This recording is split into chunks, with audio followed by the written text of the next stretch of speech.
मैं हूं सुदर्शन पांडे नमन और आप सुन रहे हैं छठ आस्था का सूर्य।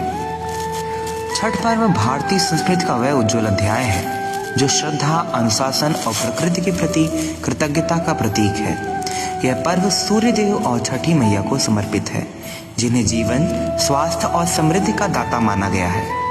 छठ का शाब्दिक अर्थ है षष्ठी, अर्थात कार्तिक मास के शुक्ल पक्ष की छठी तिथि।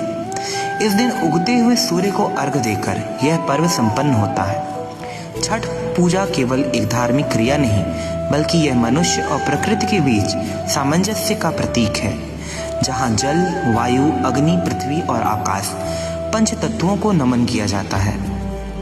छठ पूजा का उल्लेख वैदिक काल से मिलता है। ऋग्वेद में सूर्य देव की उपासना को जीवनदायी बताया गया है। पौराणिक कथाओं के अनुसार राजा प्रेवत और रानी मालिनी संतान सुख से वंचित थे।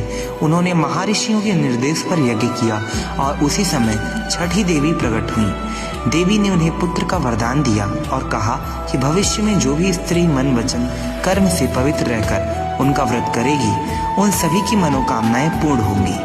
तभी से इस व्रत की परंपरा आरंभ हुई। एक अन्य कथा में कहा गया है कि द्रौपदी ने छठ व्रत रखकर पांडवों के जीवन में सुख और समृद्धि लाई थी। रामायण में भी इसका उल्लेख है कि भगवान श्री राम और माता सीता ने अयोध्या लौटने के बाद कार्तिक शुक्ल की षष्ठी को सूर्य देव की पूजा की थी। इस प्रकार छठ का संबंध सीधे धर्म, विज्ञान और मानव जीवन की ऊर्जा से जुड़ा है। 4 दिन तक चलने वाला यह पर्व एक कठिन तपस्या के समान है। पहले दिन नहाए खाए में व्रती स्त्री स्नान कर आत्म शुद्धि का संकल्प लेती है।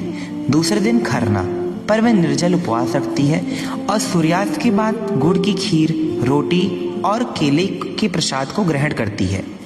तीसरे दिन संध्या को अर्घ दिया जाता है, जब डूबते हुए सूर्य को प्रणाम करते हुए परिवार की सुख और समृद्धि की कामना की जाती है। चौथे दिन प्रातःकाल उगते हुए सूर्य को अर्घ दिया जाता है, जो जीवन की पुनर्जन्म और आशा का प्रतीक है। व्रती जल में खड़ी होकर सूर्य को दीप और फल अर्पित करती है और यह क्षण पूरे समाज के लिए आस्था का अद्भुत दृश्य बन जाता है। छठ पूजा का वैज्ञानिक पक्ष भी उतना ही महत्वपूर्ण है। सूर्य हमारी पृथ्वी पर ऊर्जा और जीवन का स्रोत है। जब व्यक्ति सूर्योदय और सूर्यास्त के समय जल में खड़ा होकर ध्यान करता है, तो वह सूर्य की किरणों से त्वचा और आंखों में संपर्क में आती है।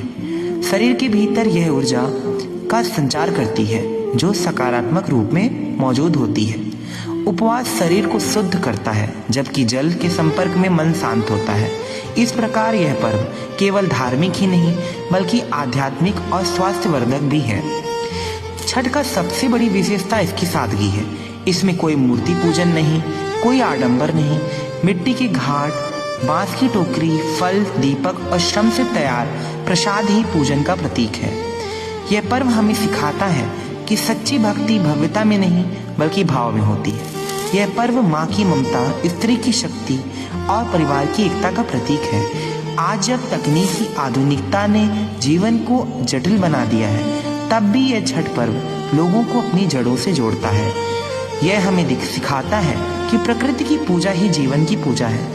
सूर्यदेव हमें रोज ऊर्जा देते हैं और यह पर्व हमें याद दिलाता है कि उस ऊर्जा के प्रति कृतज्ञ होना भी आवश्यक है।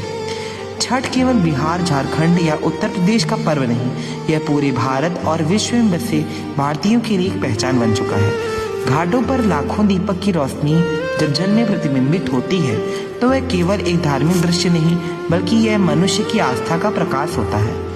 सूर्य के साथ यह संवाद हर वर्ष हमें यह संदेश देता है कि विश्वास अगर अटूट हो तो जीवन का हर अंधकार मिट सकता है। छठ पर्व इसी अदम्य विश्वास का नाम है।